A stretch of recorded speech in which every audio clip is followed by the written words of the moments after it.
ప్రతినిధి మనోజ్ దగ్గరికి వెళ్తారని అక్కడ మనోజ్ లైవ్ లో ఉన్నారు. మనోజ్, సిచ్యువేషన్ ఏంటి అక్కడ? ఎటువంటి ఎమర్జెన్సీ సిచ్యువేషన్ ఉంది? సో అక్కడ ఎటువంటి సహాయక చర్యలు కొనసాగుతున్నాయి? నిన్నటికి ఇవాళకి సుమారుగా 24 గంటలు గడవాల్సి వస్తుంది. సో ఏదైనా మార్పు ఉందా? ఏదైనా చిన్న చేంజెస్ ఉన్నాయా?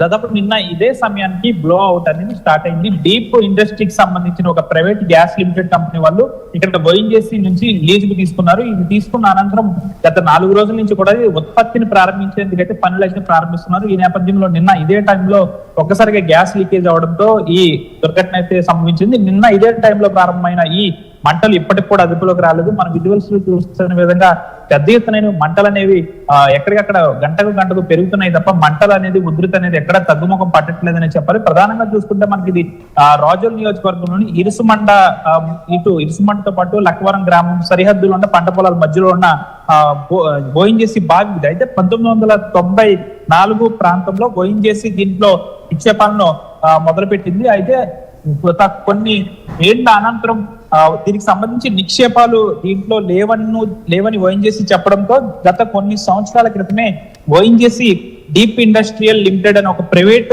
గ్యాస్ ఏజెన్సీ సంస్థకైతే దీన్ని లీజ్కి ఇచ్చింది. అయితే గత కొన్ని సంవత్సరాలుగా కూడా ఇక్కడ పనులు అనేవి జరుగుతున్నాయి.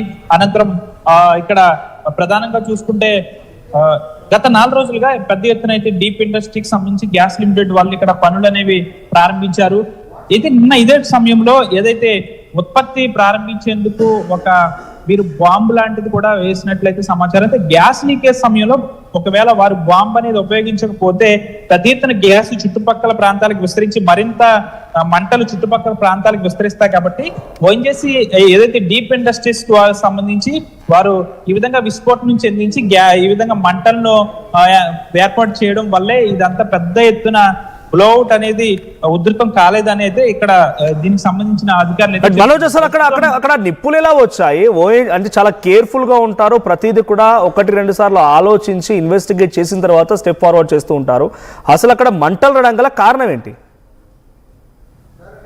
అంటే ప్రధానంగా ఇది గత కొన్ని రోజులుగా మూత పడిపోయిన బావి కాబట్టి దీన్ని మరొకసారి ప్రొడక్షన్ అందుబాటులోకి తెచ్చేందుకు ఈ deep industrial private limited gas కంపెనీకి సంబంధించి గత కొన్ని రోజులు ఇక్కడ వర్క్ చేస్తుంది. అయితే గత 4 రోజులుగా ఇక్కడ వర్క్ చేస్తున్నప్పటికీ ఇక్కడ లోకల్ గా ఉన్న ఫైర్ అంబులెన్స్ కానీ ఎవరికి సమాచారం అందించలేదు. అయితే దీనికి సంబంధించి ఒక్కసారిగా వారు పనులు చేస్తున్న క్రమంలో ఒక్కసారిగా గ్యాస్ అనేది ఒక్కసారిగా బయటికి రావడంతో వారు దీన్ని అక్కడ విస్ఫోటనం చెందించారు. అంటే ఈ గ్యాస్ అనేది ఒక్కసారిగా ఇతర ప్రాంతాలకు వెళ్తే దాదాపు నగరంలో ఏ విధంగా అయితే జరిగిందో బ్లోఅవుట్ ఆ విధంగా జరిగి ఉండేది. అంటే గ్యాస్ అనేది ఈ చుట్టుపక్కల ప్రాంతాల్లో ఈ చుట్టుపక్కల గ్రామాల్లో విస్తరించేస్తుంది. అంటే సాధారణంగా మనం ఇళ్లలో ఏదైతే గ్యాస్ కి సంబంధించి ఎంత భద్రతలు తీసుకుంటే ఒకవేళ ఇంట్లో గ్యాస్ లీక్ అయినప్పుడు కరెంట్ స్విచ్ కూడా ఆన్ చేయొద్దు అంటారు. అలాంటిదే ఇక్కడ కూడా జరిగింది. ఎందుకంటే ఇక్కడ గ్యాస్ లీక్ అవుతున్న సమయంలో పెద్ద ఎత్తున గ్యాస్ అనేది కంట్రోల్ చేయకపోతే చుట్టుపక్కల ప్రాంతాలకు గ్యాస్ విస్తరించి పెను ప్రమాదం ఎక్కువ వచ్చేది. కాబట్టి వీళ్ళు ఏం చేస్తారంటే డీప్ ఇండస్ట్రీస్ వాళ్ళు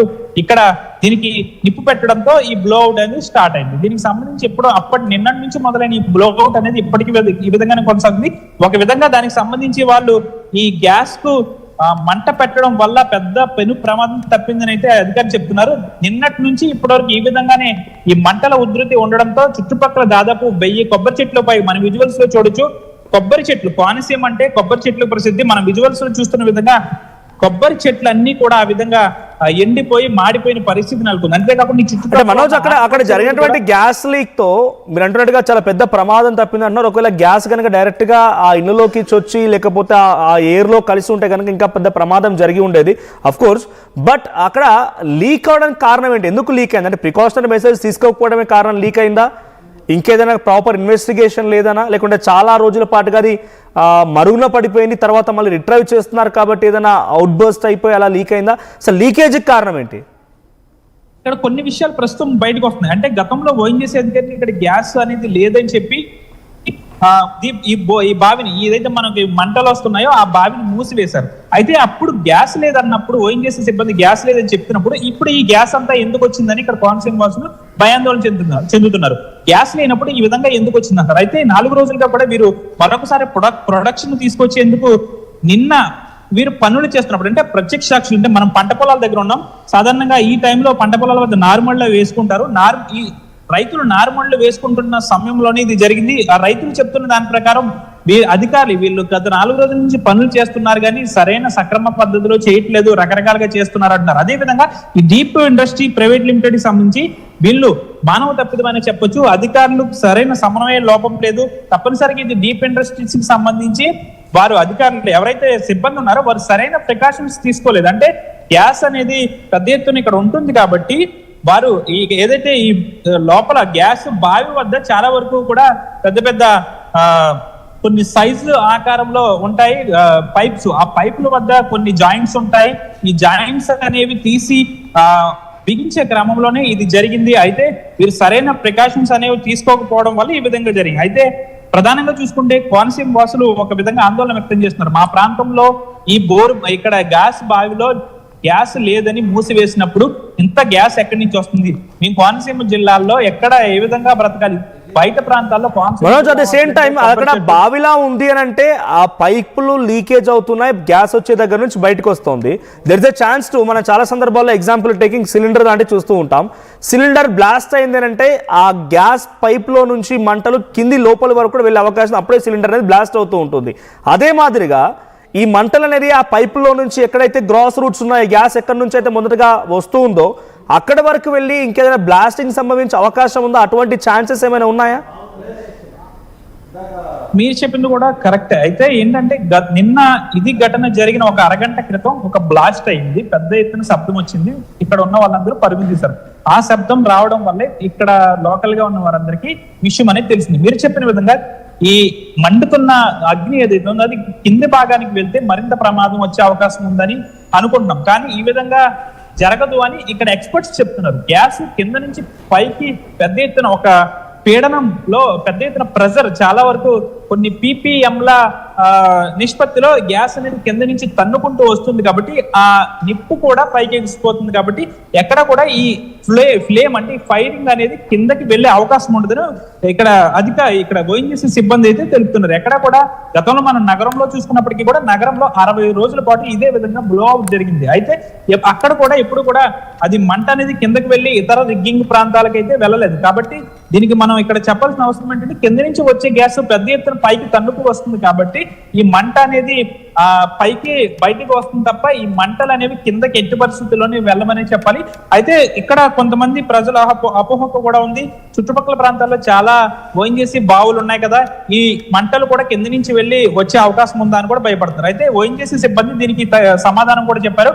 ఎక్కడా కూడా బోరు నుంచి అంటే కింద నుంచి మంటలు ఇతర ప్రాంతాల్లో ఉన్న గ్యాస్ బావి వద్దకు వెళ్ళి మండే అవకాశం ఉండదు.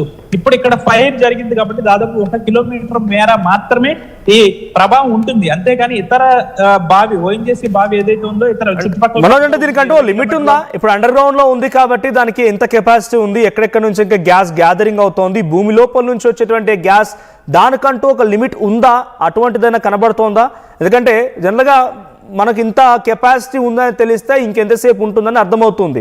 కానీ కంటిన్యూస్గా బ్లోట్ వస్తూనే ఉందనంటే దాని కెపాసిటీ ఏంటి, అది ఎంత మేరకు ఇంకా అండర్ గ్రౌండ్లో నుంచి గ్యాస్ వస్తూ ఉంది, దాని గురించి అంచనాలు ఉన్నాయా? ఇక్కడ ఓఎన్జీసీ అధికారులు కూడా నివ్వరపోతున్న పరిస్థితి. ఎందుకంటే ఇంత గ్యాస్ ఇక్కడి నుంచి ఎలా వస్తుంది? అయితే ఓఎన్జీసీ గతంలో ఇక్కడ ఏదైతే ఇక్కడ నిక్షేపాలు చమురు నిక్షేపాలు లేవని మూసివేసిన ఈ బావిలో ఇప్పుడు ఇంత పెద్ద స్థాయిలో చమురు నిక్షేపాలు ఎందుకు వచ్చాయనేది అయితే వీరికి కూడా అంతుపట్టని రహస్యంగా మారింది.